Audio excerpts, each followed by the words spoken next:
જેના દર્શન માત્રથી પવિત્ર થવાય એવી પવિત્ર નર્મદા નદીની જયંતી ઉજવાઈ રહી છે। નર્મદા જયંતીના પાવન અવસરે નર્મદા નદી કિનારે આવેલા નર્મદા જિલ્લાના માંગરોળ ગામમાં નર્મદા મૈયાનું ભવ્ય પૂજન અને આરાધના કરવામાં આવી હતી।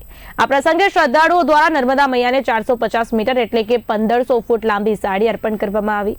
ગ્રામજનો દ્વારા ભવ્ય શોભાયાત્રા કાઢી એકત્રિત થઈ મહાપૂજાનું આયોજન કરાયું હતું। નમામિ દેવી નર્મદેના ગગનભેદી નારાઓ સાથે મોટી સંખ્યામાં શ્રદ્ધાળુઓ નર્મદા કિનારે પહોંચ્યા હતા। હજારોની સંખ્યામાં જોડાયેલા શ્રદ્ધાળુઓએ એકબીજાના હાથમાં હાથ આપી નર્મદા મૈયાને સાડી અર્પણ કરી। સાથે જ 10 થી વધુ નૌકાઓની મદદથી નાવમાં બેસી શ્રદ્ધાળુઓ દ્વારા નર્મદા મૈયાને લાંબી સાડી અર્પણ કરવામાં આવી હતી। ઉલ્લેખનીય છે કે 2 વર્ષ અગાઉ નર્મદાના પૂરના કારણે માંગરોળ ગામને ભારે નુકસાન થયું હતું અને ખેડૂતોને મોટું આર્થિક નુકસાન સહન કરવું પડ્યું। છતાં પણ ગ્રામજનોના નર્મદા મૈયા પ્રત્યેની અખૂટ શ્રદ્ધા અને આસ્થાને કારણે નર્મદા જયંતીની ઉજવણી ધામધૂમથી કરવામાં આવી હતી।